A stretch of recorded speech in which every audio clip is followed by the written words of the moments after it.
Hi അസ്സലാമു അലൈക്കും. Welcome back to our channel. നമ്മുടെ പുതിയൊരു വീഡിയോയിലേക്ക് എല്ലാ കൂട്ടുകാർക്കും സ്വാഗതം. അപ്പോൾ എല്ലാവർക്കും സുഖമാണെന്ന് വിചാരിക്കുന്നു. അൽഹംദുലില്ലാ ഞങ്ങൾക്കും സുഖമാണ്. പിന്നെ എപ്പോഴും പറയുന്ന പോലെ തന്നെ നമ്മൾ കഴിഞ്ഞ വീഡിയോക്കൊക്കെ നിങ്ങൾ തന്ന സപ്പോർട്ടിന് ഒരുപാട് നന്ദിയുണ്ട്. അതുപോലെ തന്നെ നമ്മളെ തുടർന്നുള്ള വീഡിയോസിനും നിങ്ങളെ സപ്പോർട്ട് ഉണ്ടാവുമെന്ന് പ്രതീക്ഷിക്കുന്നു. അപ്പോൾ ഇന്നത്തെ വീഡിയോ ഒന്ന് കണ്ടോക്കി. വീഡിയോ കാണുമ്പോൾ നിങ്ങൾക്ക് ഇഷ്ടപ്പെടുകയാണെങ്കിൽ ലൈക്ക് ചെയ്യാൻ മറന്നു പോകരുത്. അതേപോലെ തന്നെ നമ്മളെ വീഡിയോനെ കുറിച്ചിട്ടുള്ള നിങ്ങളുടെ അഭിപ്രായങ്ങൾ കമൻറ്റ് ചെയ്യാനൊന്നും മറക്കരുത് കേട്ടോ. അപ്പോൾ ഇന്ന് രാവിലെ ബ്രേക്ക്ഫാസ്റ്റ് ഒന്നും ഉണ്ടാക്കിയിട്ടില്ല. ഇന്ന് രാവിലെ പൊറോട്ട ഉണ്ടെന്നൊക്കെയാണ്. അപ്പോൾ രാവിലെ തന്നെ അന്ന് തൊടി കൂടെ ഒക്കെ ഇറങ്ങിയേക്കാണ് കേട്ടോ. അപ്പോൾ നമ്മളെ മുറ്റത്തൊക്കെ നിറയെ പുല്ല് നിറഞ്ഞിട്ടുണ്ട്. നമ്മളെ വീടിൻ്റെ രണ്ട് സൈഡിലും അതേപോലെ മുൻവശത്തും ബാക്ക് വശത്തും ഒക്കെ പുല്ലുണ്ട്. അപ്പോൾ ഇടയ്ക്കൊക്കെ ഞാൻ പുല്ലൊക്കെ പറിച്ച് വൃത്തിയാക്കലൊക്കെ ഉണ്ട്. എന്നാലും ഇപ്പോൾ ഒരു മാസമൊക്കെ ആയിട്ടുണ്ടാവും നമ്മൾ പുല്ല് പറിച്ചിട്ട്. എന്നാലും കുറച്ച് കഴിയുമ്പോഴത്തേന് പിന്നെ വീണ്ടും അതേപോലെ നല്ലോണം പുല്ലുണ്ടായി വരും കേട്ടോ. അപ്പോൾ ഇത് പൂലുള്ള സ്ഥലമായിട്ടാണ് എന്താണെന്നറിയില്ല. നമ്മളെ വീട്ടിൽ മാത്രമല്ല നമ്മളെ വീടിൻ്റെ അടുത്ത വീട്ടിലൊക്കെ ഉണ്ട് കേട്ടോ അതേപോലെ തന്നെ. അപ്പോൾ എല്ലാവരും ഇതേപോലെ മരുന്നടിക്കലാണ്. ചെത്തിക്കോരിയാൽ നല്ല വൃത്തിയാവുകയൊക്കെ ചെയ്യും. പക്ഷേ പിന്നെ കയ്യൂല, അത്രയും ഉണ്ട്. മരുന്നടിക്കുകയാണെങ്കിൽ പിന്നെ അത്ര റിസ്ക് ഇല്ല. അപ്പോൾ ഞാനിപ്പോൾ ഒന്ന് മരുന്നടിക്കാമെന്ന് വിചാരിച്ചിട്ട് അടുത്ത വീട്ടിലെ പമ്പൊക്കെ കൊണ്ടുവന്നിട്ടുണ്ട്. ഇത് നമ്മൾ ഇതിൻ്റെ മുന്നേ മരുന്നടിച്ചത് തന്നെ കേട്ടോ. അതിൽ ബാക്കിയുള്ള മരുന്നാണ്. അപ്പോൾ ഇതാ ഞാനൊരു ബക്കറ്റിക്ക് കുറച്ച് വെള്ളമൊക്കെ എടുത്തുകൊണ്ട് വന്നിട്ടുണ്ട്. അപ്പോൾ ഇതിന് എത്രത്തോളം എഫക്റ്റ് ഉണ്ടെന്ന് അറിയില്ല. ഞാൻ കുറച്ച് മുന്നേ കൊണ്ടുവന്ന് വെച്ചതേന് കേട്ടോ. അന്ന് നമ്മൾ മരുന്നടിച്ച് അതിൽ ബാക്കിയുള്ളതാണ്. അപ്പോൾ നല്ല ടൈറ്റായിട്ട് അടച്ചു വെച്ചൊക്കെ ചെയ്തിട്ടുണ്ട് അതിന്. അപ്പോൾ എന്തായാലും ഇതേതായാലും ഇവിടെ ബാക്കിയുണ്ട്. അപ്പോൾ ഇതൊന്ന് അടിച്ച് നോക്കട്ടെ. എന്നിട്ട് പോയിട്ടില്ല എന്നുണ്ടെങ്കിൽ പിന്നെ നമുക്ക് എന്തെങ്കിലും ചെയ്യാമെന്ന് വിചാരിച്ച്. പിന്നെ അങ്ങനത്തെ മരുന്നൊക്കെ എടുക്കുമ്പോൾ നല്ലോണം ശ്രദ്ധിക്കണം കേട്ടോ. ഗ്ലൗസ് ഉണ്ടെങ്കിൽ ഗ്ലൗസൊക്കെ യൂസ് ചെയ്തിട്ട് ചെയ്താൽ മതി. കൈമുക്കൊക്കെ തെറിക്കുകയാണെന്നുണ്ടെങ്കിൽ ചില ആൾക്കാർക്കൊക്കെ നല്ല അലർജി ഉള്ള ആൾക്കാരൊക്കെ ഉണ്ടാവും. അപ്പോൾ കൈ പൊള്ളുകയൊക്കെ ചെയ്യും. ഞാൻ ഇപ്പോൾ ഗ്ലൗസ് ഒന്നും ഇട്ടിട്ടില്ല. പിന്നെ അതേപോലെ തന്നെ മാസ്ക് ഇടാനും ശ്രദ്ധിക്കണം. അപ്പോൾ വെള്ളത്തിൻ്റെ കറക്റ്റ് അളവൊന്നും അറിയില്ല. ഞാൻ കുറച്ച് വെള്ളം ഒരു ബക്കറ്റിൽ കൊണ്ടുവന്ന് വെച്ചിട്ടുണ്ട്. അര ബക്കറ്റില്ല കേട്ടോ, ഒരു പിന്നെ 1/4 ബക്കറ്റിലേറെ കുറച്ചുണ്ടേനും. അങ്ങനെ വെള്ളമൊക്കെ കൊണ്ടുവന്ന് വെച്ചിട്ടുണ്ടേനും. ഈ മരുന്നിൻ്റെ ബോട്ടിൽമേൽ തന്നെ ഒരു അടപ്പുണ്ട് നമുക്ക് മരുന്ന് എടുക്കാൻ. അപ്പോൾ അതിനൊരു 1.5 അടപ്പ് മരുന്ന് ഞാൻ അതിലേക്ക് ഒഴിച്ചു കൊടുത്തിട്ടുണ്ട്. എന്നിട്ട് ഇതാ ഒരു കമ്പൊക്കെ എടുത്തിട്ട് നല്ലോണം ഒന്ന് മിക്സാക്കി കൊടുക്കുന്നുണ്ട്. അപ്പോൾ ഞാൻ അപ്പാനോട് ചോദിച്ചിട്ട് അതെങ്ങനെ കൂട്ടലെന്നൊക്കെ. ഇപ്പം ബാബുക്കെയാണ് ഇതിപ്പോൾ ചെയ്യുന്ന ആൾക്കാർ. അപ്പോൾ ഞാനിപ്പോൾ ഇന്ന് ഫസ്റ്റാണ് ഒറ്റയ്ക്ക് മരുന്നൊക്കെ കൂട്ടണത്. അപ്പോൾ അപ്പാനോട് വിളിച്ച് ചോദിച്ചിട്ടുണ്ടായിന്. അപ്പോൾ പറഞ്ഞ് പിന്നെ മരുന്ന് കുറച്ച് അധികം ചേർത്തലുണ്ട്, അപ്പോൾ നല്ല എഫക്റ്റ് ഉണ്ടാവും, അപ്പം പുല്ലൊക്കെ വേഗം കരിഞ്ഞോളൂ എന്ന് പറഞ്ഞിന്. അപ്പോൾ ആ ഒരു ധൈര്യത്തിൽ അങ്ങനെ മരുന്നൊക്കെ കൂട്ടി ഞാനിതായി ഒരു പമ്പക്ക് ഒഴിച്ചു കൊടുക്കുന്നുണ്ട്. ഇങ്ങനെ പുല്ലൊക്കെ നിറയുന്ന ഏരിയയൊക്കെ ആണെന്നുണ്ടെങ്കിൽ ഇങ്ങനത്തെ ഒരു പമ്പ് അത്യാവശ്യമാണ് കേട്ടോ. നമ്മൾ വാങ്ങിക്കുകയാണെങ്കിൽ പിന്നെ ഇതിപ്പോൾ നമ്മൾ അടുത്ത വീട്ടിലുണ്ട്, അതുകൊണ്ട് പിന്നെ നമുക്ക് വാങ്ങിക്കേണ്ട ആവശ്യമൊന്നുമില്ല. എപ്പോഴും അവിടെ പോയിട്ട് എടുത്തോണ്ടല്ലോ തന്നെയാണ് കേട്ടോ. ഒരു പറയും ചെയ്യും ആവശ്യം ഉണ്ടാകുമ്പോൾ കൊണ്ടുപോയിക്കൊണ്ടേന്ന്. അപ്പോൾ പിന്നെ അങ്ങനെ എടുത്തുകൊണ്ടിരുന്നതാണ്. അപ്പോൾ ഇതാ ഞാൻ ഇതിലേക്ക് പിന്നെ മരുന്നൊക്കെ ഒഴിച്ചു കൊടുത്തിട്ടുണ്ട്. കുറച്ച് അതിൽ ബാക്കിയുണ്ട്. അപ്പോൾ ഇനി ഇത് കഴിഞ്ഞിട്ട് നമുക്ക് ഒഴിച്ചു കൊടുക്കാം. ഇനി അടച്ചു വെച്ചിട്ട് ഇതിങ്ങനെ കാറ്റടിക്കണം കേട്ടോ, എന്നാലുള്ളൂ സ്പ്രേ ചെയ്ത് പോരുക. ഇതുമതായി ഒരു പമ്പ് കണ്ടോ, ഇതിങ്ങനെ സ്പ്രേ ചെയ്യണമെന്നുണ്ടെങ്കിൽ ഇതിങ്ങനെ നമ്മൾ കാറ്റടിക്കണം കേട്ടോ. കാറ്റടിക്കുമ്പോഴേ സ്പ്രേ ആയിട്ട് വരുള്ളൂ ഇത് കൂടെ മരുന്ന്. അപ്പോൾ റിച്ചുമോൻ പറഞ്ഞു ഉമ്മച്ചി മരുന്നടിച്ചോ, ഞാൻ കാറ്റടിച്ചു തരാൻ പറഞ്ഞാണ് വാങ്ങിച്ചത് ഏട്ടൻ്റെ അടുത്തുനിന്ന്. അപ്പോൾ കാറ്റടിച്ചിട്ട് ആവണില്ല കേട്ടോ. അപ്പോൾ ഞാൻ പറഞ്ഞ് ഈ സ്പ്രേ ചെയ്തോ, ഞാൻ കാറ്റടിച്ചുകൊണ്ട് പറഞ്ഞാണ്ട് ഞാൻ തന്നെ വാങ്ങിച്ചു. ഇവിടെ എത്ര പുല്ല് മൂടാൻ കാരണം മഴ ഒന്ന് ഒഴിക്കട്ടെ എന്ന് വിചാരിച്ചാണ്ട് അങ്ങനെ നിന്നതാട്ടോ. മരുന്നടിച്ചാൽ പിന്നെ മഴ പെയ്താലോ ഒക്കെ പോവുമല്ലോ. അപ്പോൾ പറഞ്ഞു മരുന്നടിച്ച് കഴിഞ്ഞാലും ഒരു അരമണിക്കൂർ കിട്ടിയാൽ മതി, എന്നിട്ട് പിന്നെ മഴ പെയ്താലും കുഴപ്പമൊന്നുമില്ല പറഞ്ഞു കേട്ടോ. അപ്പോൾ പിന്നെ ഇന്നിപ്പോൾ നല്ല വെയിലും നല്ല തെളിച്ചൊക്കെ ഉണ്ട്. അപ്പോൾ രാവിലെ തന്നെ ഇതിനങ്ങോട്ട് ഇറങ്ങിയേക്കാണ്. നമ്മൾ കിച്ചണിക്കാണ് കയറി കഴിഞ്ഞാൽ പിന്നെ അവിടെ നിന്ന് ഇങ്ങോട്ട് കയറി പോരണമെങ്കിൽ കുറേ നേരം കഴിയും. അപ്പോൾ പിന്നെ ഇത് കഴിഞ്ഞിട്ട് കുക്കിങ്ങൊക്കെ ചെയ്യാമെന്ന് വിചാരിച്ച്. പിന്നെ ഞാൻ പറഞ്ഞല്ലോ ബ്രേക്ക്ഫാസ്റ്റ് ഇപ്പോൾ ഇന്ന് റിച്ച് പോയി പൊറോട്ട ഒക്കെ കൊണ്ടുവന്ന് നിൽക്കണം. പിന്നെ ഇതിങ്ങനെ ആവാൻ കാരണം ഞാൻ എൻ്റെ എക്സാമും കാര്യമൊക്കെ ആയിട്ട് കുറച്ച് തിരക്കിലേനി. പിന്നെ അതേപോലെ എന്തെങ്കിലുമൊക്കെ ആയിട്ട് തിരക്കുകളുണ്ടാവും. അപ്പോൾ അങ്ങനെ പുല്ലൊന്നും പറിക്കാൻ വല്ലാതെ കൂടില്ല. പിന്നെ എനിക്ക് കൂടണമെന്ന് നല്ല മഴയേക്കാരം. മഴ ഇല്ലാത്ത സമയത്ത് ഇങ്ങനത്തെ പണിയൊക്കെ എടുക്കാൻ പറ്റുള്ളൂ. അല്ലെങ്കിൽ ആകെ ചെളിയും വെള്ളമൊക്കെ ആയിട്ട് നമുക്ക് തന്നെ ഇങ്ങനത്തെ പണിയൊന്നും ചെയ്യാനൊരു ഇൻട്രസ്റ്റ് ഉണ്ടാവില്ല. അപ്പോൾ കണ്ടില്ലേ നല്ലോണം ഉണ്ട് കേട്ടോ പുല്ലൊക്കെ. പിന്നെ അത്ര നല്ലതൊന്നുമല്ല നമ്മളെ തൊടിയിൽ കൂടെ അങ്ങനെ മരുന്നടിക്കണതൊന്നും. പിന്നെ ചെത്തിക്കോരിയൊക്കെ നന്നാക്കുകയാണെങ്കിൽ പുല്ല് പറിച്ചൊക്കെ കളയുകയാണെങ്കിൽ അത് തന്നെയാണ് ഏറ്റവും നല്ലത്. കാരണം ഈ തൊടിയിലുള്ള വളവും കാര്യങ്ങളൊക്കെ പോവല്ലേ ഇങ്ങനെ മരുന്നൊക്കെ അടിക്കുമ്പോൾ. പക്ഷേ കൈക്കോട്ടൊക്കെ എടുത്ത് ചെത്തിക്കോരണമെങ്കിൽ അതിനുള്ള ആരോഗ്യം വേണം. അപ്പോൾ ഞാൻ ഇതിൻ്റെ മുന്നേയൊക്കെ ആദ്യമൊക്കെ ഞാൻ അങ്ങനെയൊക്കെ ചെയ്തിന്. പക്ഷേ 2 ദിവസം പിന്നെ അനങ്ങാൻ വയ്ക്കൂല. പിന്നെ വേറെല്ലാം പണികളൊക്കെ അവിടെ പെൻഡിങ് ആവും. അപ്പോൾ പിന്നെ വെറുതെ അതിന് നിൽക്കണ്ടല്ലോ വിചാരിച്ച് പിന്നെ ബാവുക്കാക്കും പറഞ്ഞിട്ടുണ്ടെങ്കിൽ മരുന്നടിച്ചോളേണ്ടി. മരുന്നടിച്ചിട്ട് ഇനി വാർഡനില്ല എന്നൊക്കെ ഉണ്ടെങ്കിൽ പിന്നെ ഒരാളെ വിളിച്ചാണ്ട് അങ്ങനെ തെങ്ങിൻ്റെ തടമൊക്കെ തുറക്കാനും പിന്നെ അതിന് എന്തായാലും വളമൊക്കെ ഒന്ന് ഇട്ട് കൊടുക്കണം. അപ്പോൾ ആരെങ്കിലുമൊക്കെ വിളിച്ചിട്ട് ഓലെ കൊണ്ട് ചെയ്യിച്ചോളുണ്ട് എന്നൊക്കെ പറഞ്ഞു കേട്ടോ. അപ്പോൾ ഞാനൊന്ന് ട്രൈ ചെയ്ത് നോക്കട്ടെ പുല്ലൊക്കെ കരിയോ ഇല്ലേ എന്നൊക്കെ ഉള്ളത്. ഞാൻ മരുന്നടിച്ചാൽ പോവല്ലേ എന്നൊക്കെ ഒന്ന് നോക്കാമല്ലോ എന്ന് വിചാരിച്ചിട്ടാട്ടോ ഒന്നിപ്പോൾ ഇതിന് നിന്നത്. അപ്പോൾ നീ പോണില്ലെങ്കിൽ പിന്നെ ബാവുക്കാക്ക് പറഞ്ഞ പോലെ തന്നെ ആരെങ്കിലുമൊക്കെ വിളിക്കുക എന്തെങ്കിലുമൊക്കെ ചെയ്യാം. അപ്പോൾ ഇന്ന് ഞായറാഴ്ച ആയതുകൊണ്ട് എനിക്കും വലിയ പണികളൊന്നും ഇല്ല. പിന്നെ ഇന്ന് വീഡിയോ ഇടണില്ല കേട്ടോ. അതാണ് നമ്മളെന്തെങ്കിലും പണിയെടുക്കാൻ നിന്നാൽ പിന്നെ നമ്മളെ എഡിറ്റിങ് കാര്യങ്ങൾ അതൊക്കെ അവിടെ പെൻഡിങ് ആവും. പിന്നെ ഇന്ന് ഫുഡ് കൊടുക്കാനൊന്നുമില്ല. പിന്നെ ഇന്നലെ ഇല്ലേന് കേട്ടോ, ശനി ഞായറും ഇല്ല നമുക്ക് ഫുഡ് കൊടുക്കാൻ. പിന്നെ നമ്മളെ ശനിയാഴ്ചത്തെ വീഡിയോൻ്റെ താഴെ കുറേ കമൻറ്റ് ഉണ്ടായിന്, അപ്പം നിങ്ങൾക്ക് ഫുഡ് കൊടുക്കണ്ടേ എന്നൊക്കെ ചോദിച്ചിട്ട്. അപ്പോൾ ശനി ഞായറൊന്നും ഇല്ല കേട്ടോ. അതേപോലെ വെള്ളിയാഴ്ച ഇല്ല ഇനി. അപ്പോൾ ഞാൻ ഫുഡ് കൊടുക്കണ മാഡത്തിന് എവിടെയെങ്കിലൊക്കെ മീറ്റിങ്ങും കാര്യങ്ങളൊക്കെ ഉണ്ടാവും ചിലപ്പം. അപ്പോൾ ചിലപ്പോൾ ഇങ്ങോട്ട് കടലായിക്ക് വരലുണ്ടാവില്ല. അപ്പോൾ അങ്ങനത്തെ ദിവസമൊക്കെ എന്നോട് വിളിച്ച് പറയും ഞാൻ ഉണ്ടാവില്ല കേട്ടോ എന്ന് പറയും. അപ്പോൾ അങ്ങനെ അന്നത്തെ ദിവസം പിന്നെ നമ്മൾ ഫുഡൊന്നും കൊടുക്കേണ്ട ആവശ്യമില്ല. അപ്പോൾ നമ്മൾ മുളകുമരം കണ്ടോ, മുളകുമരത്തുമ്മലൊക്കെ ഇഷ്ടംപോലെ മുളകുണ്ട് കേട്ടോ. കുറച്ച് അതിന് മുന്നേ ഒന്ന് പറിച്ചിട്ടുണ്ടേനി. പിന്നെ ഇതാ ഇനിയിപ്പോൾ ഒരുപാടുണ്ട് പറിക്കാൻ. അപ്പോൾ അതിമക്കൊന്നും ആക്കാതെ വേണം മരുന്നടിക്കാൻ. അതിമലൊക്കെ മരുന്ന് അയക്കുകയാണെന്നുണ്ടെങ്കിൽ ഒക്കെ വാടിപ്പോകും കേട്ടോ. അപ്പോൾ ശ്രദ്ധിച്ചിട്ട് വേണം മരുന്നടിക്കണം എന്നുണ്ടെങ്കിലും. പിന്നെ ഇത് വേറെ അടക്കം കരിഞ്ഞു പോണ മരുന്നാണ്. ഇപ്പോൾ നമ്മളൊന്നിപ്പോൾ മരുന്നടിച്ചെന്ന് വിചാരിച്ചിട്ട് ഇപ്പം ഇന്നോ നാളെയോ ഒന്നും ഇത് വാടൂല. ഒരാഴ്ചൻ്റെ ഉള്ളിലൊക്കെ അത് പറ്റ കരിഞ്ഞു പോവുള്ളൂ കേട്ടോ. അപ്പോൾ നമ്മൾ വിചാരിക്കും മരുന്നടിച്ചിട്ട് ഒരു വാട്ടവും കാണുന്നില്ല എന്നൊക്കെ വിചാരിക്കും. പക്ഷേ ഒരാഴ്ച കഴിഞ്ഞിട്ട് ഒക്കെ കൂടെ കരിഞ്ഞ് അങ്ങനെ പോവുള്ളൂ. അപ്പോൾ അതൊക്കെ ഇപ്പോൾ പറഞ്ഞു തന്നിട്ടുണ്ടേനി. പിന്നെ ഈ മരുന്ന് അവിടെ കിട്ടുക വെച്ചാൽ നമ്മൾ പച്ചക്കറിക്ക് ഇടുന്ന വളമൊക്കെ വാങ്ങണ കടയിലുണ്ടാവുമല്ലോ, അങ്ങനത്തെ കടയിൽ പോയി ചോദിച്ചാൽ മതി കേട്ടോ. അങ്ങനെ പിന്നെ പുല്ല് കരിയണ മരുന്നുണ്ടോ ചോദിച്ചാൽ മതി. അപ്പോൾ ഒരു പറഞ്ഞുതരും ഇതെങ്ങനെയാണ് മരുന്ന് അടിക്കേണ്ടതെന്നും എത്ര എടുക്കേണ്ടത് എത്ര വെള്ളം ചേർക്കേണ്ടതൊക്കെ ഒരു പറഞ്ഞുതരും. ഇതിൻ്റെ ഒരു ബോട്ടിലിന് റേറ്റ് 300 രൂപേൻ്റെ അടുത്താണ് തോന്നുന്നുണ്ട് കേട്ടോ. 200 സംതിങ് ആണ്, എനിക്ക് കറക്റ്റ് ഓർമ്മയില്ല. 300 രൂപേൻ്റെ അടുത്താണ് എന്തായാലും. പിന്നെ അതേപോലെ മരുന്നടിച്ച് കഴിഞ്ഞിട്ട് പിന്നെ മത്തൻ്റെ ഇല മുരിങ്ങൻ്റെ ഇല അതിൻ്റെ മേലൊക്കെ കായ്ക്കുകയാണെങ്കിൽ പിന്നെ അതൊന്നും എടുക്കാൻ പറ്റില്ല കേട്ടോ, വിഷമല്ലേ ഈ കാരം. അപ്പോൾ ഈ ഒരു മത്തൻ്റെ ഇലൻ്റെ അടിയിൽ നിറച്ച് തപ്പപ്പുഴുക്കളാണ് കേട്ടോ. അപ്പോൾ അതുകൊണ്ട് ഞാനത് എടുക്കണില്ല. അതുകൊണ്ടാണ് അതിൻ്റെ മേലെ കൂടെ അങ്ങനെ മരുന്നടിച്ചിട്ടുള്ളത്. അപ്പോൾ ഇന്നലെ ഈ ഒരു മത്തൻ വള്ളിമേലുള്ള മത്തൻ്റെ ഇലയൊക്കെ നല്ല ഇലയൊക്കെ നോക്കിയിട്ട് ഞാൻ നുള്ളിയിട്ടുണ്ടേനി. വെറുതെ വേസ്റ്റാക്കി കളയണ്ടല്ലോ, കഴിക്കുന്ന ആൾക്കാർക്ക് കൊടുക്കാമല്ലോ വിചാരിച്ചിട്ട്. അപ്പം നാത്തൂനൊക്കെ കുറച്ച് കൊണ്ടുപോയിട്ട് എന്നല്ലേ. ഇപ്പം ഞാൻ ആ മരുന്നടിച്ചപ്പോൾ ഉണ്ടല്ലോ കുറച്ച് മത്തൻ്റെ ഇലയൊക്കെ, അതിൻ്റെ അടിയിൽ നിറച്ച് തപ്പപ്പുഴുക്കളെ ചെറിയ തപ്പപ്പുഴുക്കളുണ്ടല്ലോ, അതുണ്ട് ഇഷ്ടം പോലെ. അപ്പോൾ അത് എടുക്കാനാവില്ല എന്ന് വിചാരിച്ചിട്ടാണ് മരുന്നടിച്ചത്. പിന്നെ തപ്പപ്പുഴു അവിടെ മാത്രമല്ല കേട്ടോ, ഈ ഒരു പുല്ല് മൂടിയ സ്ഥലത്ത് എല്ലായിടത്തും ഉണ്ട് തപ്പപ്പുഴു. അങ്ങനെ മരുന്നൊക്കെ അടിച്ച് കഴിഞ്ഞതിന് പിന്നെ കൈയൊക്കെ നല്ലോണം വാഷ് ചെയ്ത് കഴിഞ്ഞതിന് ശേഷം പിന്നെ നമുക്ക് ചോറും കൂട്ടാനൊക്കെ ഉണ്ടാക്കണമല്ലോ. അപ്പം നമ്മൾ ചിഞ്ചുമോള് പോവുകയാണ്, ഓൾക്ക് 3:10 ട്രെയിനിന് പോകണം. അപ്പോൾ വേഗം ചോറും കൂട്ടാനൊക്കെ ഉണ്ടാക്കാമെന്ന് വിചാരിച്ച് വേഗം ഞാൻ അടുപ്പൊക്കെ കത്തിച്ച് ചോറിനുള്ള വെള്ളം അടുപ്പത്ത് വെച്ചിട്ടുണ്ട്. അപ്പോൾ സാധാ ചോറ് തന്നെയാണ് കേട്ടോ ഉണ്ടാക്കുന്നത്.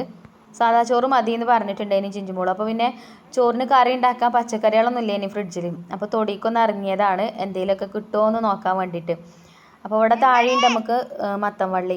അപ്പോൾ ഞാനിങ്ങനെ വെറുതെ മുരിങ്ങ ഒടിക്കാൻ വേണ്ടിയിട്ട് പോകുന്നതാണ്, മുരിങ്ങ താളിപ്പ് ഉണ്ടാക്കാമെന്ന് വിചാരിച്ചിട്ട് മുരിങ്ങ ഒടിക്കാൻ പോകുന്നത്. അപ്പോൾ മത്തൻ വള്ളിയൊക്കെ ഇങ്ങനെ ആ താഴെ തൊടിക്കൊക്കെ കുറേ പടന്ന് പോയിക്കണം. അപ്പോൾ ഞാൻ വെറുതെ ഒന്നിങ്ങനെ നോക്കിയപ്പം എനിക്ക് ചെറിയൊരു മത്തൻ ഇങ്ങനെ അവിടെ നിന്ന് ഇങ്ങനെ കണ്ടു കേട്ടോ. മത്തൻ്റെ ഇങ്ങനെ ആ ഒരു മഞ്ഞ കളർ ഉണ്ടാവുമല്ലോ, അതിങ്ങനെ ഞാൻ അതിൻ്റെ ഇടയിൽ കൂടെ നോക്കിയപ്പോൾ കണ്ട്. അപ്പോൾ ഞാൻ അവിടെ നിന്ന് ഇറങ്ങി പോയി നോക്കട്ടെ മത്തൻ ഉണ്ടോ അല്ലേ എന്നൊക്കെ നോക്കട്ടെ വിചാരിച്ച് പോയി നോക്കി. ഇതുമ്മ ഞാൻ ഈ കമ്പിവേലിമ ഇങ്ങനെ തൂങ്ങി നിൽക്കണ ഒരു മത്തൻ കണ്ടിട്ടുണ്ടായിരുന്നു കേട്ടോ. അപ്പോൾ അത് ഞാൻ പറിച്ച് നോക്കുമ്പോൾ അത് എന്താ പറയുക, ഈ മഴ കുറച്ച് ദിവസം മുന്നേ ഇങ്ങനെ ഇടയിച്ച് മഴയില്ലേനു. അപ്പോൾ മഴ കൊണ്ടിട്ടേ വെള്ളം ഇങ്ങനെ ഇറങ്ങിയിട്ട് അതിൻ്റെ ഉള്ളൊക്കെ ആകെ ചീഞ്ഞ് പോയിട്ടുണ്ടായിരുന്നു. അപ്പോൾ അതങ്ങനെ കണ്ടപ്പോൾ പിന്നെ ഒരു സങ്കടം കേട്ടോ, വലിയൊരു മത്തം നമുക്ക് ഉണ്ടായത് അങ്ങനെ പോകുമ്പോൾ സങ്കടമല്ലേ. അപ്പോൾ ഇത് ഞാൻ അങ്ങനെ ഈ തൊടിക്ക് ഇറങ്ങി വന്ന് നോക്കിയപ്പോൾ ഞാൻ ഫസ്റ്റ് കാണാൻ കേട്ടോ. അതിങ്ങനെ ചെറുതായപ്പോഴോ അല്ലെങ്കിൽ ഇങ്ങനെ ഒരു മത്തം ഇവിടെ ഉണ്ടെന്നൊന്നും ഞാൻ കണ്ടിട്ടില്ലേനും. അതിന് ഒരു തപ്പപ്പുഴും ഉണ്ടേനി കേട്ടോ. അത് എടുത്തപ്പോൾ ഞാൻ കണ്ടിട്ടില്ലേനും, പിന്നെ ഞാൻ അവിടെ ഇട്ടതിനെ കളഞ്ഞ്. അപ്പോൾ ഇതിലേക്ക് നിറച്ച് കാടാണ്. അപ്പോൾ പാമ്പുണ്ടാവും, പാമ്പിൻ്റെ ഒരു ഏരിയയും കൂടിയാണ്. അപ്പോൾ പിന്നെ പേടിച്ചിട്ടാണ് ഇതിലൊന്നും വരാത്തത്. അപ്പോൾ ഇന്ന് മഞ്ജുമോളുണ്ട് തുണക്ക്. അപ്പോൾ മഞ്ജുമോൾ അന്നമ്മച്ചി നമുക്ക് അതിൽ പോയി നോക്കാമെന്ന് പറഞ്ഞുകൊണ്ട് അങ്ങനെ ഇറങ്ങിയത് അങ്ങോട്ട് കേട്ടോ. അപ്പോൾ വന്ന് നോക്കുമ്പോൾ അതാ 2-3 മത്തം കണ്ടിട്ടുണ്ട്. ഒന്ന് ഞാൻ ആദ്യം പറഞ്ഞ പോലെ വെള്ളമൊക്കെ ഇറങ്ങി കേടാവാൻ നിൽക്കുകയാണ്. ഇപ്പം ഇന്ന് കണ്ടിട്ടില്ല എന്നുണ്ടെങ്കിൽ അതാകെ പോവും. പിന്നെ 2 എണ്ണം കൂടെ ഉണ്ട് കേട്ടോ, അതേപോലെ വലുത് 2 എണ്ണം കൂടെ ഉണ്ട്. അപ്പോൾ ഒന്ന് പച്ചയാണ്, പറിക്കാനാവണുള്ളൂ. അപ്പോൾ അതവിടെ വെച്ചിട്ട് പിന്നെ പറിക്കാനായത് 2 എണ്ണം ഞാൻ പറിച്ചിട്ടുണ്ട്. പിന്നെയുണ്ട് കേട്ടോ ചെറിയ മത്തൻ്റെ മുടിച്ചിലൊക്കെ ഇഷ്ടംപോലെ ഉണ്ട്. അപ്പോൾ ഉണ്ടാവുകയാണെങ്കിൽ ഉണ്ടാവട്ടെ എന്ന് വിചാരിച്ച് ഞാനിതിൻ്റെ ഇല നുള്ളലേനി. അപ്പം ഇല നമുക്ക് പൈസ കൊടുത്താൽ കിട്ടൂലല്ലോ. പിന്നെ മത്തനെ പറഞ്ഞാൽ നമുക്ക് പൈസ കൊടുത്താൽ കിട്ടും അങ്ങനെ പറഞ്ഞാണ്ട് ഇല നുള്ളലേനിട്ടോ. പിന്നെ അമ്മ ഒരു ദിവസം വിരുന്ന് വന്നപ്പോൾ അമ്മ പറഞ്ഞിനി അതിന് ചെറിയ മുടിച്ചിലൊക്കെ ഇങ്ങനെ കാണുന്നുണ്ട്, അപ്പോൾ ഇനിയിപ്പോൾ ഇല നുള്ളണ്ട, പിന്നെ കായ്ക്കാണെങ്കിൽ കായ്ച്ചോട്ടെ എന്ന് പറഞ്ഞിനി കേട്ടോ. അപ്പോൾ ഇതാ കണ്ടില്ലേ, നല്ല വലിപ്പമുള്ള മത്തനാണ് കേട്ടോ. പിന്നെ എന്താ അറിയോ, പിന്നെ മഴ ഇങ്ങനെ പെയ്യുമ്പം വെള്ളം അതിൻ്റെ ഉള്ളിൽ കൂടെ ഇറങ്ങുമ്പോഴേ അതിൻ്റെ ഉള്ളൊക്കെ ചീഞ്ഞ് കേടരും. അപ്പോൾ മണ്ണിലും കൂടി അല്ലേ ഇത്. അപ്പോൾ പിന്നെ ഞാൻ 2 അങ്ങനെ പറിച്ചു കൊണ്ടുവന്നിട്ടുണ്ട്. ഒന്ന് അതിന്മേൽ തന്നെ ഉണ്ട്, പിന്നെ കുറേ ചെറിയ കുട്ടികളൊക്കെ അതിന്മേലുണ്ട്. അപ്പോൾ ഇനി അതൊക്കെ വലിയതാവട്ടെ എന്നിട്ട് പറിക്കാം. അപ്പോൾ നമുക്ക് കറി വെക്കാനൊന്നും ഇല്ലയെന്ന് വിചാരിച്ചിട്ട് കുടുങ്ങേണ്ട ആവശ്യമില്ല. നമ്മൾ തൊടി കൂടെ ഇറങ്ങി നടന്നാൽ എന്തെങ്കിലുമൊക്കെ ആയിട്ട് കിട്ടും. മത്തൻ്റെ ഇല, മുരിങ്ങൻ്റെ ഇല, അതല്ലാന്നുണ്ടെങ്കിൽ മുള്ളൻ ചക്ക, അങ്ങനെയുള്ള ഐറ്റംസൊക്കെ നമ്മളെ വീട്ടിൽ തന്നെ ഉണ്ട് കേട്ടോ. അതേപോലെ തന്നെ ചേമ്പ്, ചേന, പഴക്കൊല ഒക്കെ ഉണ്ട് നമ്മളെ തൊടിയിൽ തന്നെ. അപ്പോൾ ഒരു നേരം കൂട്ടാൻ വെക്കാനൊന്നുമില്ല എന്ന് വിചാരിച്ച് കുടുങ്ങേണ്ട ആവശ്യമില്ല, നമ്മൾ തൊടിക്ക് ഇറങ്ങിയാൽ മതി. അപ്പോൾ ഞാൻ മത്തനൊക്കെ കൊണ്ടുവന്ന്, മത്തനൊക്കെ ഒന്ന് കഴുകിയിട്ട് തന്നെയാണ് കേട്ടോ അകത്തേക്ക് കൊണ്ടുവന്നിട്ടുള്ളത്. അതിമ തപ്പപ്പുഴുവിനൊക്കെ കണ്ടിട്ടില്ലേ നിങ്ങൾ? അത് ഭയങ്കര അറപ്പാണ് എനിക്ക് തപ്പപ്പുഴുവിന്. എന്താ വെച്ചാൽ അതിൻ്റെ ആ ഒരു തൊപ്പറം ഇങ്ങനെ കാണൂല, അത് കാണുമ്പോൾ തന്നെ എന്തൊക്കെയോ വായിൽ വെള്ളം പൊടിയുന്ന പോലെയൊക്കെ ഉണ്ടാവും. അപ്പോൾ ഇതാ മത്തനൊക്കെ മുറിച്ചിട്ടുണ്ട്. അപ്പോൾ നമ്മൾ അടുത്ത വീടിലും അതേപോലെ നമ്മളെ കുന്നാത്തൂനും ഇളച്ചിക്കൊക്കെ ഓരോ കഷ്ണം കൊടുക്കാമെന്ന് വിചാരിച്ച് ഇതൊക്കെ പിന്നെ ഞാൻ കട്ട് ചെയ്തെടുക്കുന്നുണ്ട്. എന്നിട്ട് എല്ലാവർക്കും ഓരിയൊക്കെയാണ് കേട്ടോ ആദ്യം. അപ്പോൾ ഇന്ന് എല്ലാവർക്കും മത്തൻ കൂട്ടാനായിക്കോട്ടെ. മത്തൻ കൊണ്ട് പിന്നെ തേങ്ങ അരച്ച് നല്ല ജീരകമൊക്കെ അരച്ചുകൊണ്ട് കറി വെച്ചാലും നല്ല ടേസ്റ്റാണ്. അതേപോലെ ഒന്നുമില്ലാതെ പച്ചമുളകും പിന്നെ മത്തനും ഉപ്പൊക്കെ ഇട്ട് വേവിച്ചിട്ട് കടുക് വറുത്തെടുത്താലും നല്ല ടേസ്റ്റാണ്. ഇവിടെ എൻ്റെ മക്കൾക്ക് അങ്ങനെ ഇഷ്ടമാണ് കേട്ടോ. ഒന്നും ഇടാതെ വെച്ചാൽ, തേങ്ങയൊന്നും അരക്കാതെ വെറും മത്തം മാത്രം വെച്ചാണ്ട് അങ്ങനെ കൂട്ടാണ്ടാക്കിയാലും ഒരു കഴിക്കും. അതുപോലെ മമ്പയറൊക്കെ കൂട്ടിയിട്ട് അങ്ങനെ വെക്കുകയാണെങ്കിലും കഴിക്കും. അപ്പോൾ എങ്ങനെയെങ്കിലുമൊക്കെ ആയിട്ട് ഇന്ന് ഈ ഒരു മത്തം കൊണ്ട് തന്നെ നമുക്ക് കൂട്ടാണ്ടാക്കാമെന്ന് വിചാരിച്ചു. പിന്നെ അതുപോലെ തന്നെ പഴുത്ത മത്തം കൊണ്ട് ശർക്കര മത്തം ഉണ്ടാക്കും. എൻ്റെ ഉപ്പാൻ്റെ അമ്മ ഞങ്ങൾ ചെറിയ കുട്ടികളെ അതിനൊന്നും ഉണ്ടാക്കി തന്നീനി. അപ്പോൾ ആ ഒരു റെസിപ്പി ഞാൻ എന്നോ പണ്ടത്തെ വീഡിയോയിലൊക്കെ കാണിച്ചിട്ടുണ്ട് തോന്നുന്നുണ്ട്. പിന്നെ ഇൻഷാ അല്ലാഹ് പഴുത്ത മത്തം കിട്ടുമ്പോൾ നമുക്ക് ശർക്കര മത്തം ഉണ്ടാക്കാം. ചക്കര മത്തം എന്നാട്ടോ നമ്മൾ പറയൽ, പിന്നെ ഞാൻ ശർക്കര മത്തം എന്ന് പറഞ്ഞെന്നുള്ളൂ. അങ്ങനെ ദാ മത്തനൊക്കെ ഞാൻ കട്ട് ചെയ്തെടുത്തിട്ടുണ്ട്. ഈ ഒരു മത്തൻ ഉണ്ടല്ലോ, അത് അത്രയ്ക്ക് മൂത്തിട്ടില്ല കേട്ടോ, ഇളയ മത്തനാണ്. അപ്പോൾ ഇത് നമുക്ക് കറി വെക്കുമ്പം ഇതിൻ്റെ തൊലിയൊന്നും ചെത്തിക്കളയേണ്ട ആവശ്യമില്ല. ഇങ്ങനെ എന്തെങ്കിലുമൊക്കെ നമ്മൾ കുഴിച്ചിട്ടാലേ ഇതേപോലെ ഇതുമ്മ കായൊക്കെ ഉണ്ടാവുമ്പം അതൊരു സന്തോഷം നമുക്ക് വേറെ തന്നെ അല്ലേ. നമ്മൾ തന്നെ ഉണ്ടാക്കി തിന്നണതല്ല, പക്ഷേ നമുക്ക് ഇതുമ്മൊന്നും ഇങ്ങനെ അടുത്ത വീട്ടിലേക്കും നമുക്ക് വേണ്ടപ്പെട്ടവർക്കൊക്കെ കൊടുക്കുമ്പോൾ കിട്ടുന്ന ഒരു സന്തോഷം ഉണ്ടല്ലോ, അത് വല്ലാത്തൊരു സന്തോഷം കേട്ടോ. എനിക്ക് അങ്ങനെയൊക്കെ ഭയങ്കര ഇഷ്ടമാണ്. ഞാൻ ഉണ്ടാക്കി ഞാൻ തന്നെ തിന്നണ പോലെയല്ല, പിന്നെ നമ്മൾ അടുത്ത വീട്ടിലൊക്കെ കൊടുക്കുമ്പോൾ ഒരിക്കും ഒരു നേരത്തെ കറി വെക്കാനൊക്കെ കിട്ടുമ്പോൾ എനിക്കൊരു സന്തോഷം കേട്ടോ അത്. അപ്പോൾ മത്തനൊക്കെ കട്ട് ചെയ്താണ്ട് ഞാൻ ഓരോ കവറിലൊക്കെ ആക്കിയാണ്ട് മഞ്ജുമോളെ കയ്യിൽ കൊടുത്തിട്ടുണ്ട്, കൊടുക്കാനൊരുക്കൊക്കെ കൊടുക്കാൻ വേണ്ടിയിട്ട്. നമുക്കുള്ളത് ഇവിടെ 2 മാറ്റി വെച്ചിട്ടുണ്ട്. ഒന്ന് ആ കുറച്ച് മൂത്തൊരു മത്തൻ ഉണ്ടായിനല്ലോ, അതിൻ്റെ ഒരു നടുഭാഗത്ത് കുറച്ച് കേടുണ്ടായിന് കേട്ടോ. അപ്പോൾ അതാർക്കും കൊടുക്കാൻ പറ്റില്ല, വെള്ളം ഇറങ്ങിയിട്ടേ. അപ്പോൾ അത് ഞാൻ അവിടെ എടുത്ത് വെച്ചിരിക്കണ്. പിന്നെ അതേപോലെ ഒരു പച്ച മത്തൻ്റെ ഒരു ചെറിയൊരു കഷ്ണം കൊടുത്തിട്ടുണ്ട്. ബാക്കിയുള്ളതൊക്കെ അതാ ഓരോ കവറിലാക്കിയിട്ടുണ്ട്. പിന്നെ അതൊക്കെ മക്കൾ കൊണ്ടേ കൊടുത്തോളും. പിന്നെ നമ്മൾ കഴിഞ്ഞ വീഡിയോയിൽ പറഞ്ഞിട്ടുണ്ടായിരുന്നല്ലോ എനിക്ക് ജോബ് കിട്ടിയെന്നൊക്കെ പറഞ്ഞിട്ടില്ലേനെ ഞാൻ. അപ്പോൾ ആ ഒരു ഇൻ്റർവ്യൂവിൽ എന്നെ സെലക്ട് ചെയ്തിരിക്കണം കേട്ടോ. അപ്പോൾ നിങ്ങൾ എങ്ങനെ അതിനെ അപേക്ഷിച്ചതെന്നൊക്കെ ചില കൂട്ടുകാരൊക്കെ കമൻറ്റിലൂടെ ചോദിച്ചിട്ടുണ്ടേനി. അതേപോലെ തന്നെ എന്താണ് ഹോം ഷോപ്പ് എന്ന് പറഞ്ഞാൽ എന്നൊക്കെ ചോദിച്ചിട്ടുണ്ടേനി. പിന്നെ പറഞ്ഞേനി +2 മാത്രമല്ല ഇനി എന്ത് ജോബ് അപ്പോൾ കിട്ടുക, അങ്ങനെയും ചോദിച്ചിട്ടുണ്ടേനി. അപ്പോൾ എനിക്കറിയുന്ന കാര്യങ്ങളൊക്കെ അതിനെക്കുറിച്ചിട്ട് ഞാൻ പറയാം. അപ്പോൾ ഹോം ഷോപ്പ് എന്ന് പറഞ്ഞാൽ എന്താ വെച്ചാൽ നമ്മൾ കുടുംബശ്രീയിൽ സംരംഭകരുണ്ടാവുമല്ലോ, ഓരോ പ്രൊഡക്റ്റുകളൊക്കെ ഉണ്ടാക്കുന്ന ആൾക്കാരുണ്ടാവുമല്ലോ. അപ്പോൾ അവർ പിന്നെ സാധനങ്ങളൊക്കെ വിറ്റയക്കാനുള്ള ഒരു ഷോപ്പാണ് ഹോം ഷോപ്പ്. അപ്പോൾ എനിക്ക് കിട്ടിയ ജോബ് എന്താ വെച്ചാൽ ഹോം ഷോപ്പിൻ്റെ കോർഡിനേറ്റർ ആയിട്ടാണ് എനിക്ക് കിട്ടിയിട്ടുള്ളത്. അപ്പം കോർഡിനേറ്റർ എന്ന് പറയുമ്പോൾ അറിയാലോ, പിന്നെ ഈ സാധനങ്ങൾ വിറ്റഴിക്കാൻ കുറച്ച് ആൾക്കാരുണ്ടാവും.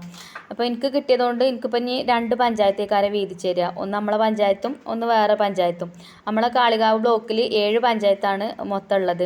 അപ്പോൾ അത് ഞാൻ പറഞ്ഞല്ലോ, ഈ ഒരു ഇൻ്റർവ്യൂവിൽ 3 ആൾക്കാരെയാണ് സെലക്ട് ചെയ്തതെന്ന്. ആ ഒരു 3 ആൾക്കാർക്കും ഈ 7 പഞ്ചായത്ത് വീതിച്ച് കൊടുക്കും. അപ്പോൾ ഒരാൾക്ക് 2 പഞ്ചായത്ത് വെച്ചിട്ടുണ്ടാവും, പിന്നെ ബാക്കി വരുന്ന ഒരു പഞ്ചായത്ത് പിന്നെ എല്ലാവർക്കും കൂടെ അങ്ങനെ വീതിച്ച് കൊടുക്കും. അങ്ങനെയൊക്കെയാണ് കേട്ടോ ചെയ്യുക. അപ്പോൾ ഈ കുടുംബശ്രീയിലെ ഈ സംരംഭകരെ പ്രൊഡക്റ്റുകൾ എല്ലാ വീടുകളിലും എത്തണം എന്നാണ് ഇതുകൊണ്ട് ഉദ്ദേശിക്കുന്നത്. അപ്പോൾ ഇത് വിറ്റഴിക്കാൻ കുറച്ച് ആൾക്കാരുണ്ടാകും. കുറച്ച് ആൾക്കാരെന്ന് പറഞ്ഞാൽ ഞങ്ങൾ കരുളായി പഞ്ചായത്തിൽ ഇപ്പം 15 വാർഡുകളാണുള്ളത്. അപ്പോൾ ഓരോ വാർഡിലും 2 ആൾ വെച്ചേക്കാരം ഇത് വിൽക്കാനുണ്ടാവുക. അപ്പോൾ അവർക്കും തന്നെ ഉള്ള ഇൻ്റർവ്യൂവും കാര്യങ്ങളൊക്കെ വരുന്നുണ്ട്, അത് വന്നിട്ടില്ല കേട്ടോ. അപ്പോൾ അവരെയൊക്കെ കോർഡിനേറ്റ് ചെയ്ത് കൊണ്ടുപോവുക, അതൊക്കെയാണ് നമ്മളെ ഡ്യൂട്ടി ഉണ്ടാവുക. അപ്പോൾ ഈ ഒരു കണക്ക് തന്നെയാണെന്നുണ്ടെങ്കിൽ പിന്നെ ഒരു പഞ്ചായത്തിൽ തന്നെ, ഇപ്പോൾ ഞങ്ങളുടെ പഞ്ചായത്തിൽ പിന്നെ 15 വാർഡുണ്ടെന്ന് പറഞ്ഞു ഞാൻ. അപ്പോൾ 30 ആൾക്കാർ ഞങ്ങളുടെ പഞ്ചായത്തിൽ തന്നെ ഉണ്ടാവും. അതേപോലെ ഇനിയിപ്പോൾ നമ്മളെ തൊട്ട പഞ്ചായത്ത് അമരമ്പലം പഞ്ചായത്താണ്. പിന്നെ ഈ ഭാഗത്തേക്ക് നോക്കുകയാണെങ്കിൽ മൂത്തേടം പഞ്ചായത്താണ്. അപ്പോൾ ഏത് പഞ്ചായത്ത് നമുക്ക് കിട്ടുകയെന്ന് അറിയില്ല. അപ്പോൾ ഇങ്ങനെ ഈ ഒരു കണക്ക് നോക്കുകയാണെങ്കിൽ 60 ആൾക്കാരെ നമ്മൾ കോർഡിനേറ്റ് ചെയ്ത് കൊണ്ടുപോകണം ഒരാൾ. ഒരു ചുരുക്കം കണക്കാട്ടോ ഞാൻ പറഞ്ഞത്. പിന്നെ നിങ്ങൾക്ക് ഈ ഒരു ഊഹം കിട്ടാൻ വേണ്ടിയിട്ട്, ഇത് എന്താണെന്ന് അറിയില്ലല്ലോ, അതറിയാൻ വേണ്ടിയിട്ട് ഞാൻ പറഞ്ഞെന്നുള്ളൂ. അപ്പോൾ അവർ സാധനങ്ങളൊക്കെ വിറ്റ് കൊണ്ടുവരുന്നത് പൈസയും കാര്യങ്ങളൊക്കെ നമ്മൾ ഓഫീസിൽ അടക്കുക, അതേപോലെ അവർക്ക് സാധനങ്ങളൊക്കെ വീതിച്ച് കൊടുക്കുക, അങ്ങനെയുള്ള ജോലിയൊക്കെ കാരണം നമുക്ക് ഉണ്ടാവുക. അതേപോലെ കണക്കും കാര്യങ്ങളൊക്കെ കമ്പ്യൂട്ടറിൽ കയറ്റുക. പിന്നെ ചില ഏരിയയിൽ സാധനങ്ങൾ വിറ്റ് പോവാതെ വരും. അപ്പോൾ അങ്ങനത്തെ ആ ഒരു ഏരിയയൊക്കെ നോക്കിയിട്ട് അവരെ പിന്നെ അവിടെ കുറച്ച് ആൾക്കാരെയൊക്കെ വിളിച്ചു കൂട്ടിയിട്ട് അവർക്ക് മോട്ടിവേഷനും കാര്യങ്ങളൊക്കെ കൊടുക്കുക. അതൊക്കെയാണ് നമ്മളെ ഡ്യൂട്ടി എന്നാണ് പറഞ്ഞിട്ടുണ്ടായിരുന്നത്. അപ്പോൾ നമുക്ക് 3 ദിവസത്തെ ട്രെയിനിങ്ങും കാര്യങ്ങളൊക്കെ അവർ തരും. ആ ട്രെയിനിങ്ങിൽ നമ്മൾ നിർബന്ധമായിട്ടും പങ്കെടുക്കണം. അപ്പോൾ അത്യാവശ്യം കുഴപ്പമില്ലാത്ത സാലറിയും കാര്യങ്ങളൊക്കെ ഉണ്ട്. അപ്പോൾ എനിക്ക് ലൈസൻസ് ഇല്ല, ലൈസൻസ് പെട്ടെന്ന് എടുക്കാൻ പറഞ്ഞിട്ടുണ്ട്. 2 വീലർ ഓടിക്കാനൊക്കെ അറിയാം. അപ്പോൾ ഇനി ലൈസൻസ് ഒക്കെ എടുക്കണം. കാരണം വണ്ടി ഓടിക്കാൻ അറിയൽ നിർബന്ധമാണ്. കാരണം ഈ ഒരു 60 ആൾക്കാർ ഉണ്ടെങ്കിൽ ആ ഒരു 60 ആൾക്കാരെടുത്ത് നമ്മൾ എത്തിപ്പെടണം എന്നുണ്ടെങ്കിൽ നമ്മൾ ഓട്ടോ വിളിച്ചിട്ടും ബസ്സിനൊക്കെ പോകുമ്പോൾ സമയം വേഗം. ഓട്ടോക്കാണെങ്കിൽ ഓട്ടോ ചാർജും കാര്യങ്ങളൊക്കെ കൂടുതൽ വരില്ലേ. അപ്പോൾ 2 വീലർ ഓടിക്കാൻ അറിയാമെങ്കിൽ പിന്നെ ആ ഒരു കുഴപ്പമില്ലല്ലോ. അപ്പോൾ അങ്ങനെയൊക്കെയാണ് കേട്ടോ. പിന്നെ അതേപോലെ നിങ്ങൾ എങ്ങനെ ഇതിനെ അപേക്ഷിച്ചതിന് ചോദിച്ചിട്ടുണ്ടേനി. ഞാൻ കുടുംബശ്രീൻ്റെ പിന്നെ നമ്മളെ ഗ്രൂപ്പ് ഉണ്ടാവുമല്ലോ, ADS ഗ്രൂപ്പ് ഉണ്ടാവുമല്ലോ, ADS ഗ്രൂപ്പിൽ ഇങ്ങനെ ഒരു മെസ്സേജ് കണ്ടിട്ടുണ്ടേനി. പിന്നെ ഹോം ഷോപ്പിക്ക് കോർഡിനേറ്റർ ആവശ്യമുണ്ട്, അപ്പോൾ പറ്റണവർക്ക് അപേക്ഷിക്കാമെന്ന് പറഞ്ഞിട്ട്. അപ്പോൾ അതിൽ ക്വാളിഫിക്കേഷൻസും കാര്യങ്ങളൊക്കെ കൊടുത്തിട്ടുണ്ടേനി. അപ്പോൾ +2 ഡിഗ്രിയൊക്കെ ഉള്ള ആൾക്കാർക്ക് കൊടുക്കുക. അതേപോലെ അതിൽ ആ ഒരു ലിങ്കിൽ കയറി നോക്കിയപ്പോൾ ഫസ്റ്റ് തന്നെ നമ്മളോട് നമ്മളെ നെയിമും കാര്യങ്ങളൊക്കെ ചോദിക്കും. അപ്പോൾ നെയിമും കാര്യങ്ങളൊക്കെ നമ്മൾ കൊടുക്കുക, അഡ്രസ്സ് അങ്ങനെയുള്ള കാര്യങ്ങളൊക്കെ ചോദിച്ചാൽ അതൊക്കെ കൊടുത്തു. പിന്നെ 2 വീലർ ഓടിക്കാൻ അറിയുമോ എന്ന് ചോദിച്ചിട്ടുണ്ടായിന്. അപ്പോൾ 2 വീലർ ഓടിക്കാൻ അറിയാമെന്ന് എഴുതി. പിന്നെ അതേപോലെ ലൈസൻസ് ഉണ്ടോ ചോദിച്ചു, അവിടെ എല്ലാമെന്ന് കൊടുത്തു. പിന്നെ രജിസ്റ്റർ ബുക്ക് കൈകാര്യം ചെയ്യാൻ അറിയുമോ എന്ന് ചോദിച്ചു, അവിടെ ഓക്കെ എന്ന് കൊടുത്തു. നമ്മൾ കുടുംബശ്രീൻ്റെ സെക്രട്ടറി ഒക്കെയാണ്, അപ്പം എന്തായാലും രജിസ്റ്റർ ബുക്കൊക്കെ നമ്മൾ കൈകാര്യം ചെയ്യേണ്ടതാണ്. അപ്പോൾ അവിടെ ഓക്കെ കൊടുത്തു. പിന്നെ അതേപോലെ തന്നെ കമ്പ്യൂട്ടർ യൂസ് ചെയ്യാൻ അറിയുമോ ചോദിച്ചു, അപ്പോൾ അവിടെ ഓക്കെ കൊടുത്തു. പിന്നെ നമ്മളെ വിദ്യാഭ്യാസ യോഗ്യത ചോദിക്കുന്നുണ്ട്. അപ്പോൾ +2 ഡിഗ്രിയൊക്കെ ഉള്ളവർക്ക് കൊടുക്കുക. അപ്പോൾ ഞാൻ +2 കൊടുത്തു. പിന്നെ നമ്മളെ വയസ്സ് കാര്യങ്ങളൊക്കെ ചോദിക്കണ്ടേനി, അതൊക്കെ കൊടുത്തു. അപ്പോൾ എന്തായാലും അങ്ങനെ അതൊക്കെ കൊടുത്തു. എനിക്ക് കിട്ടുമെന്നൊന്നും വിചാരിച്ചിട്ടില്ലേനി. പിന്നെയാണ് അവർ ഇൻ്റർവ്യൂവിലൊക്കെ പങ്കെടുക്കാൻ വേണ്ടിയിട്ട് കത്തൊക്കെ അയച്ചു, അതേപോലെ കോൾ ചെയ്തിട്ടുണ്ടേനി. അങ്ങനെ നമ്മളവിടെ കാളികാവ് ബ്ലോക്കിലാണ് ഇൻ്റർവ്യൂ ഉണ്ടായിരുന്നത്. ഇൻ്റർവ്യൂ ഒക്കെ അറ്റൻഡ് ചെയ്ത് ഞാൻ പറഞ്ഞല്ലോ 20 ആൾക്കാരുണ്ടായിരുന്നു. ആ 20 ആൾക്കാരിൽ 3 ആൾക്കാരെ സെലക്ട് ചെയ്ത്. അപ്പം ബാക്കിയുള്ള ആൾക്കാരേതാണെന്ന് എനിക്കറിയില്ല. ഇനിയിപ്പോൾ നമുക്ക് ഞാൻ പറഞ്ഞല്ലോ ട്രെയിനിങ്ങും കാര്യങ്ങളൊക്കെ ഉണ്ട്. അപ്പോൾ അതിനൊക്കെ ഒരു വിളിക്കും, അപ്പോൾ പോകണം. അപ്പോൾ ഇങ്ങനെ എന്തെങ്കിലും തൊഴിലവസരങ്ങളൊക്കെ വരുമ്പോൾ നമ്മൾ അതൊക്കെ ഒന്ന് നോക്കിയിട്ട് നമുക്ക് പറ്റിയതാണെങ്കിൽ നമുക്ക് അപ്പം തന്നെ ആ ഫോമൊക്കെ ഫില്ല് ചെയ്ത് കൊടുക്കുക, നമുക്ക് തന്നെ കൊടുക്കുക. ഞാൻ വാട്സപ്പിൽ ഞാൻ തന്നെയാണ് കേട്ടോ ചെയ്തത്. ആ ഒരു ലിങ്കിൽ കയറിയിട്ട് ഞാൻ തന്നെ ചെയ്തതാണ്, അല്ലാതെ അക്ഷയയിലൊന്നും പോയിട്ടൊന്നുമില്ല. അപ്പോൾ ഞാൻ ഈ ഒരു ജോബ് കിട്ടിയെന്ന് പറഞ്ഞ് ഒരു വീഡിയോ ചെയ്തിനല്ലോ, ആ ഒരു വീഡിയോൻ്റെ താഴെ ഒരുപാട് കമൻറ്റുകളുണ്ടായിന്. ഞാൻ ഡിഗ്രിയൊക്കെ പഠിച്ചിട്ടുണ്ട്, എന്നിട്ട് വീട്ടിലിരിക്കുകയാണ്, പിന്നെ ഹസ്ബൻഡ് സമ്മതിക്കണില്ല, വീട്ടുകാർ സമ്മതിക്കണില്ല എന്നൊക്കെ പറഞ്ഞ് പുറത്തേക്ക് ജോബിന് പോകാനൊക്കെ ആഗ്രഹമുണ്ട്, പക്ഷേ ഒന്നും സാധിക്കണില്ല എന്നൊക്കെ പറഞ്ഞിട്ട്. അപ്പോൾ അതൊക്കെ ഒരു നിസ്സഹായതയാണല്ലേ. നമുക്ക് എന്തെങ്കിലുമൊക്കെ ക്വാളിഫിക്കേഷൻസ് ഒക്കെ ഉണ്ടെന്ന് പറഞ്ഞിട്ട് കാര്യമില്ല. നമുക്ക് വീട്ടിൽ നിന്ന് സമ്മതം കിട്ടിയിട്ടില്ല എന്നുണ്ടെങ്കിൽ പോകാൻ പറ്റില്ലല്ലോ. ഇന്നത്തെ കാലത്ത് നമുക്ക് നന്നായിട്ട് ജീവിക്കണം എന്നുണ്ടെങ്കിൽ നമ്മളെ ഹസ്ബൻഡുമാർക്കും നമുക്കൊക്കെ ജോബ് ഉണ്ടെങ്കിൽ തന്നെ ഉള്ളൂ നല്ല രീതിയിൽ നമുക്ക് നമ്മളെ ജീവിതം മുന്നോട്ട് കൊണ്ടുപോകാൻ പറ്റുക. അല്ലാതെ പിന്നെ പറ്റും അല്ലെങ്കിൽ കുറച്ചൊക്കെ മുതലുള്ള ആൾക്കാരാവണം, സമ്പത്തുള്ള ആൾക്കാർ ഹസ്ബൻഡിൻ്റെ വീട്ടിലോ അല്ലെങ്കിൽ നമ്മളെ വീട്ടിലോ ഒക്കെ കുറച്ച് അത്യാവശ്യം സമ്പത്തും കാര്യങ്ങളൊക്കെ ഉണ്ടെന്നുണ്ടെങ്കിൽ പിന്നെ നമുക്ക് അങ്ങനെ പോകേണ്ട ആവശ്യമൊന്നുമില്ല. എന്നാലും നമ്മൾ നയിച്ച് തിന്നണേന് ഒക്കൂല അല്ലേ.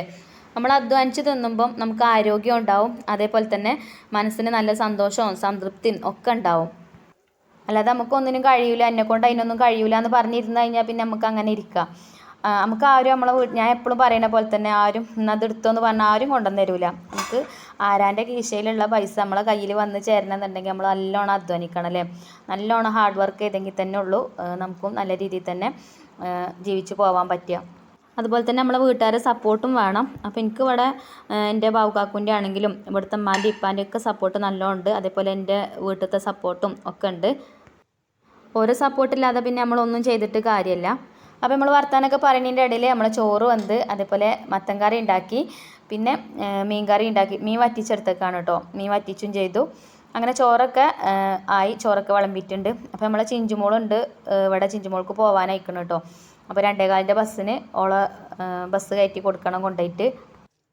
അപ്പോൾ ഇന്നത്തെ നമ്മളെ വീഡിയോ ഇത്രയൊക്കെ തന്നെ ഉള്ളൂ. അപ്പോൾ ഇൻഷാ അല്ലാഹ് നല്ലൊരു വീഡിയോ ആയിട്ട് നമുക്ക് വീണ്ടും കാണാം.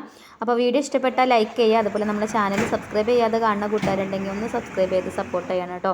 അതുപോലെ നിങ്ങളെ ഫ്രണ്ട്സിനോ ഫാമിലിക്കോ ഒന്ന് ഷെയർ ചെയ്ത് കൊടുക്കാനും മറക്കരുത്.